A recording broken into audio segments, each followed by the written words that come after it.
वाहिगुरु जी का खालसा, वाहिगुरु जी की फतेह।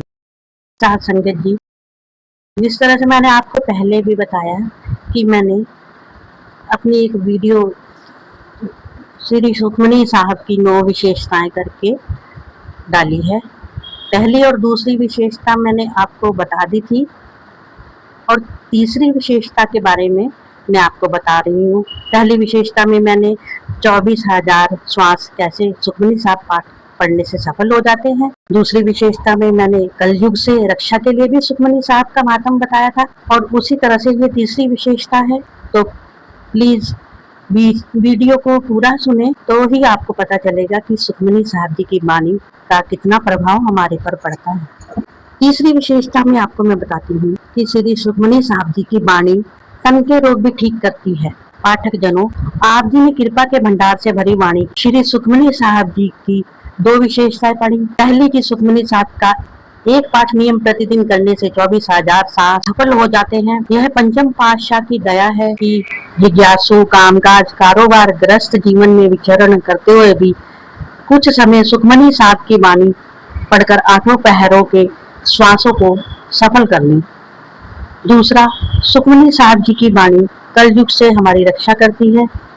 विवरण सी आप भी सुन सकते हैं। तीसरी विशेषता, यह वाणी हमारे तन के रोग को भी ठीक करती है। जिंदगी में विचरण करते हुए शरीर को किसी दुख अथवा रोग ने आकर घेरा तो वह सामान्य बात है। तीसरी विशेषता के बारे में कुछ लिखने की महाराज सेवा ले दास एक नुक्ता व्यक्त करना चाहे। आपके जीवन आपके कर्मों पर निर्भर है। सकुल चलते चलते यदि कोई दुख आ जाए तो सोचो क्यों आया। उत्तर है, बोया था, किया कर्मों ने, बोया था, आज काटना पड़ गया। यह अंतर कि बीज बोने और फल काटने में अंतराल है, समय लगता है, सरल सी बात है।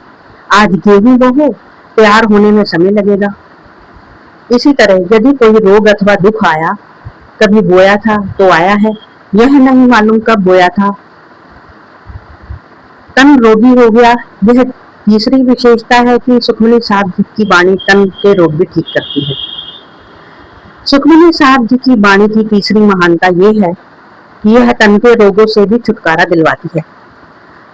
हाँ, एक होते हैं तन के रोग, एक होते हैं मन के रोग, दोनों में अंतर है। आपके घर में किसी सदस्य से विचार ना मिलने पर मन मुटाव हुआ हो, आप ये नहीं कह सकते कि मेरी बाह दर्द होती है, मेरी टांग दर्द होती है। तब आप ये कहेंगे कि मेरा मन दुखी है। एक समय का भोजन हो, दूसरे समय का ना हो, लोगों का कर्जा देना हो, आप कहते हैं मेरे मन को चिंता लगी है कि पैसे कैसे देंगे। अर्थात खींचना, चिंता, परेशानी, ये सब मन के रोग हैं। शरीर का कोई अंग पीड़ित है, हाथ दर्द करता है, कान दर्द करता है, कंधा दर्द करता है, पैर दुखता है, सिर दुखता है, पेट में कोई तकलीफ है, अर्थात शरीर के अंगों की यदि कोई तकलीफ है तो ये तन के रोग हैं। भाई वीर सिंह जी एक बार किसी ज्ञानी से प्रश्न कर दिया कि सुखमनी साहब की वाणी से मन के रोग ठीक हो जाते हैं, लेकिन यह वाणी तन के रोग कैसे दूर करती है।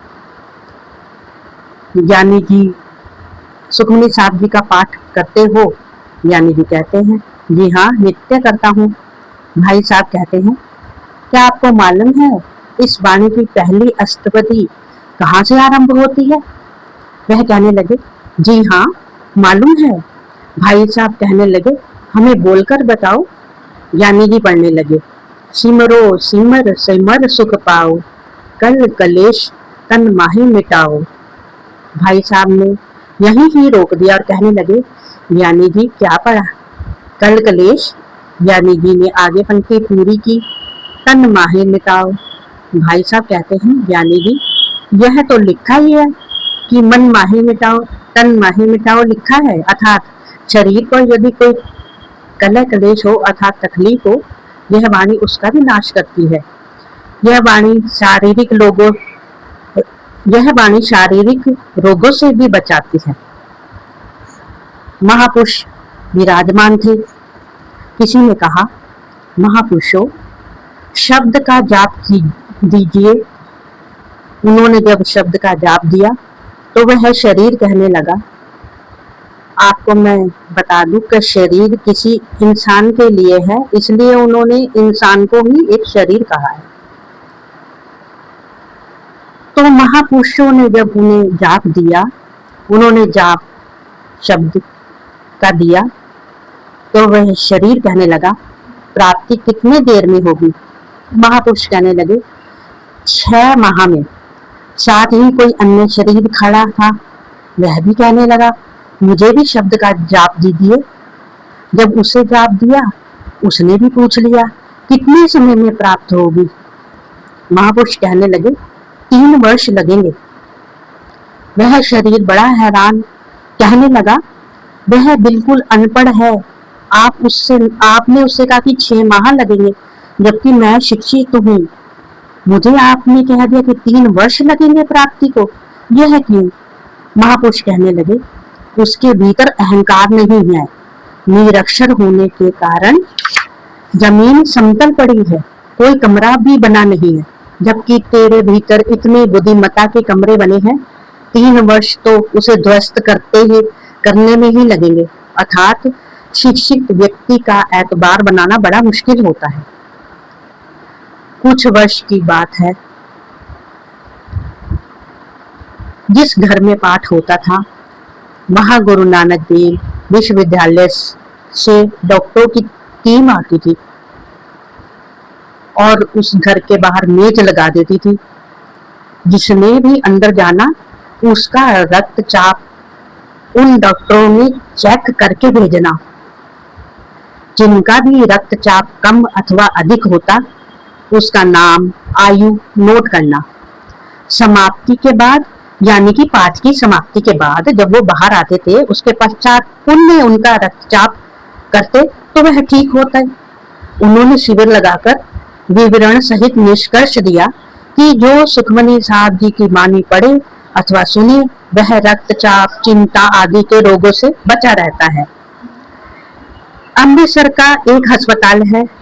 अस्पताल में निष्कर्ष में से उस अस्पताल में से रोगी सबसे अधिक स्वस्थ होकर जाते हैं। खोज करने पर पता चला कि अस्पताल में सभी रोगियों के कमरे में स्पीकर लगा हुआ है। सुबह भी और शाम को भी रोगियों को सुखमनी साहब का पाठ श्रवण कराया जाता है। गुरबाणी की कृपा होती है। जहाँ डॉक्टरी दवाई चलती है, वहाँ साथ साथ गुरबाणी की बख्शीश भी होती है।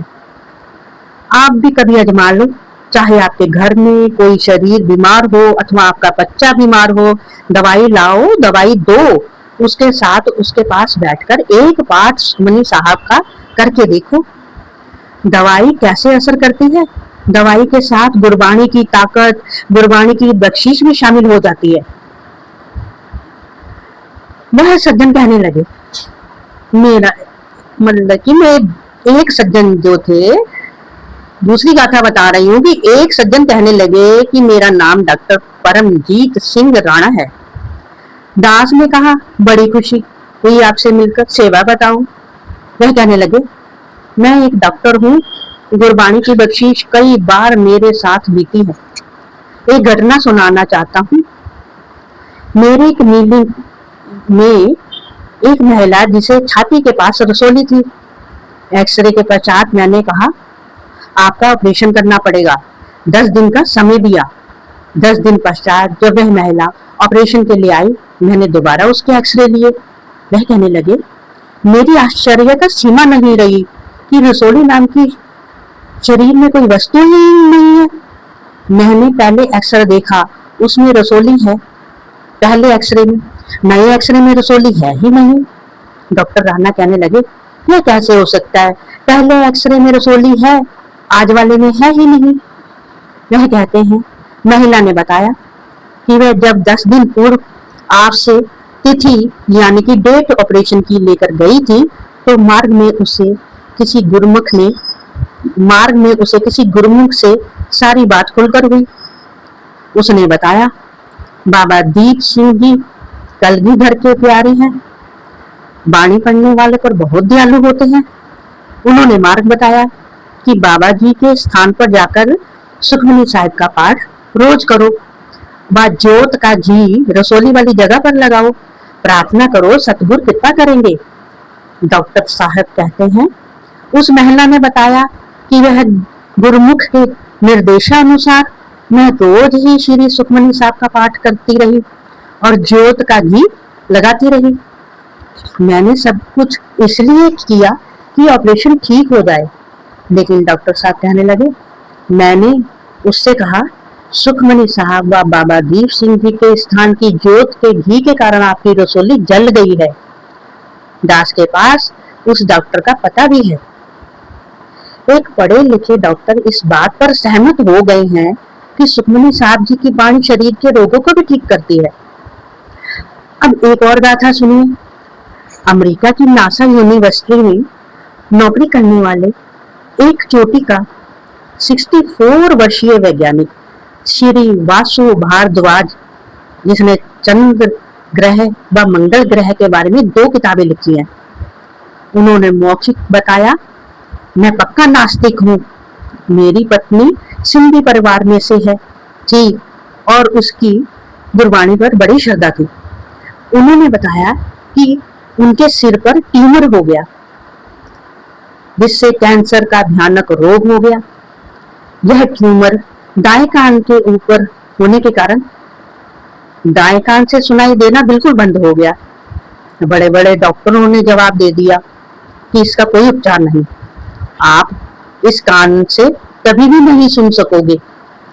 जब डॉक्टरों ने सिर के ट्यूमर के नमूने लिए और रिपोर्ट द्वारा बताया कि आप केवल 15-20 दिन के ही अतिथि हो, यानी कि मेहमान हो, उन्होंने बताया कि मेरी साली का विवाह एक सिख घर में हुआ था और उसका गुरबाणी पर बहुत विश्वास था।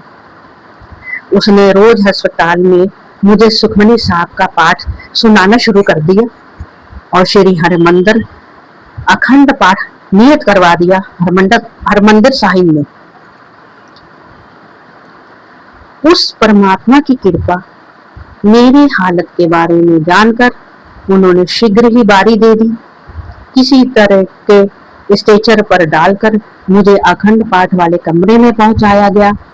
उन्होंने बताया कि डॉक्टरों द्वारा मुझे चौकड़ी मारकर बैठना वर्जित था, क्योंकि कमजोरी के कारण हड्डियां बहुत ज्यादा कमजोर हो गई थी।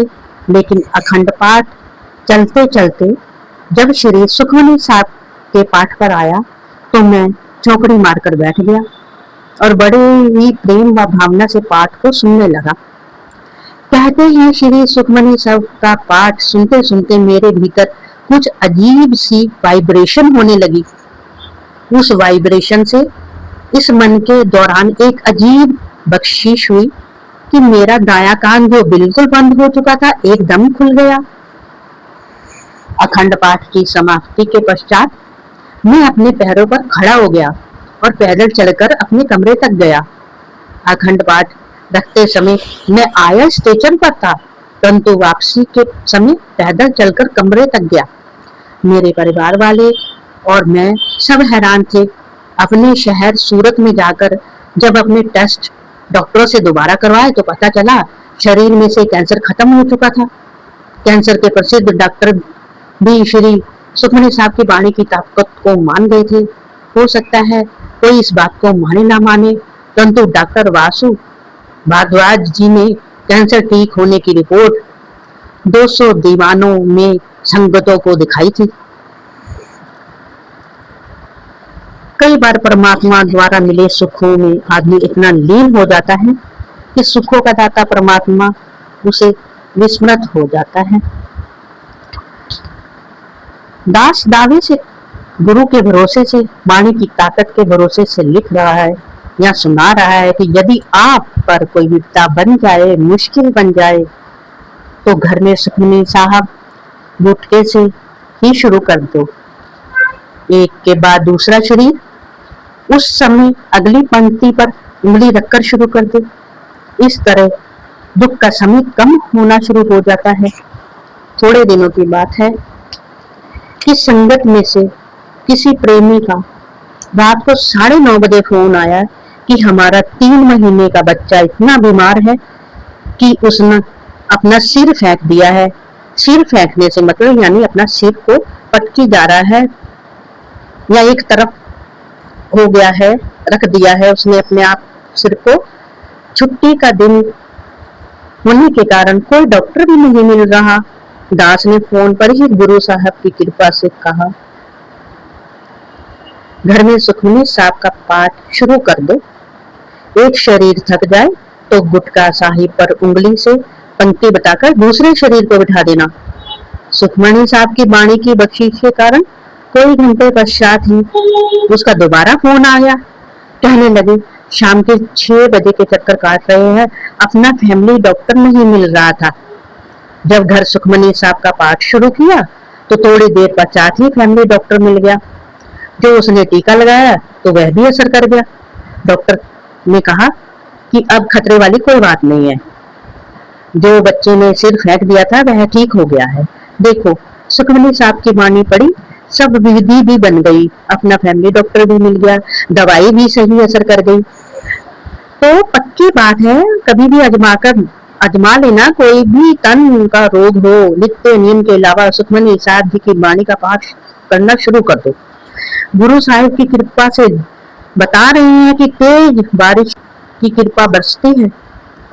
एक अन्य घटना दास व्यक्त करना चाहते हैं।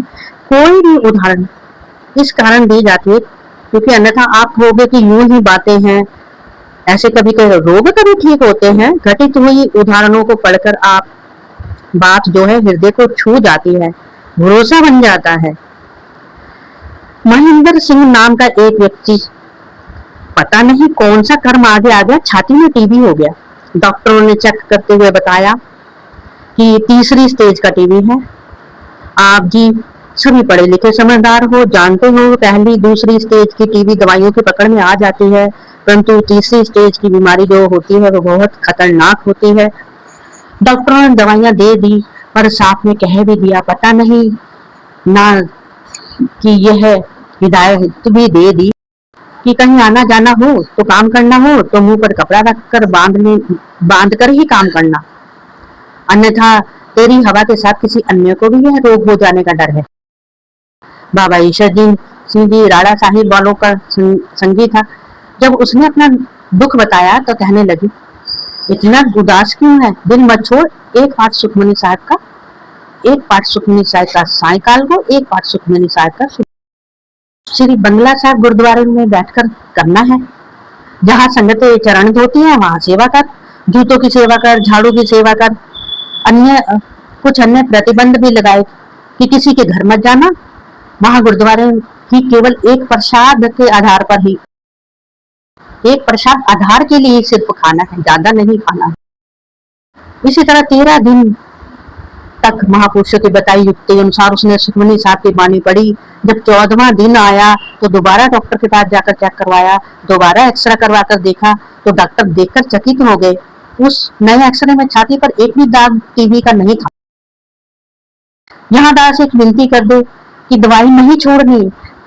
कई शरीर कह देते हैं कि सुखमनी साहब का पाठ का सहारा लेना है, फिर दवाई की क्या आवश्यकता है। किसी शरीर को रोग हो, दवाई भी खानी है, पर सहारा दवाई का नहीं वाणी का लेना है, देखना है। क्योंकि यदि दवाई नहीं खाओगे फिर सांसारिक मर्यादा गलत हो जाएगी। हमारा भरोसा यहाँ यह कायम हो कि दवाई असर तो करेगी यदि सुखमनी साहब की वाणी की ताकत भी उसमें शामिल हो। बात तो विश्वास की है। अमृतसर का ही कोई गुरमुख प्यारा, जिसके पुत्र के सिर पर फोड़े हो गए थे, डॉक्टर के पास गया। डॉक्टर से कहने लगा कि इसका शरीर, डॉक्टर कहने लगे कि इसका तो सारा सिर गल गया है, इसके पहले केश कटवा कर लाओ, फिर इसका उपचार करेंगे। वह गुरमुख प्यारा कहने लगा, हम सिख हैं, केस नहीं कटवा सकते, आप इसी तरह दवाई लगा दो, गुरु साहब स्वयं ही कृपा करेंगे। लेकिन डॉक्टर ना माना।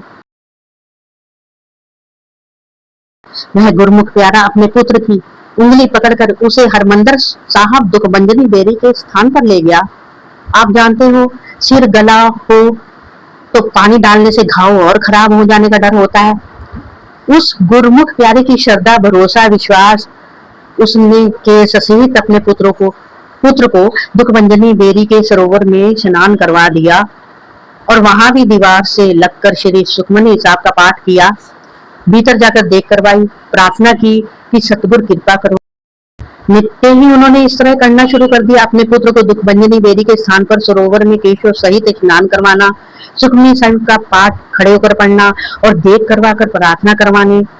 7वें दिन कृपा हो गई, सिर शुष्क यानी कि सूखने लगा, शुरू हो गया और 13वें दिन बिल्कुल निर्मल खोपड़ी, एक फोड़ा भी नहीं सिर में रहा।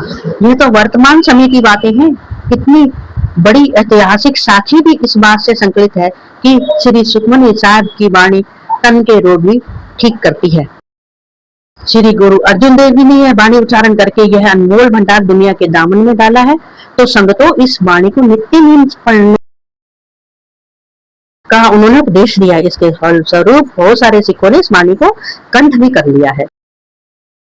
तो साथ संगत जी, मैंने आपको बहुत सारी गाथाएं सुनाई, तो वीडियो ज्यादा बड़ी हो गई, ज्यादा समय लग गया, तो मैं यहीं पर ही विश्राम करती हूँ, देती हूँ इस कहानी को। और आगे बहुत ऐतिहासिक, बहुत ही दिल को छू लेने वाली जो गाथा है यानी कहानी है, वो मैं आपको अगले वीडियो में बताऊंगी। ये भी तीसरी ही विशेषता होगी और इसका दूसरा पार्ट होगा।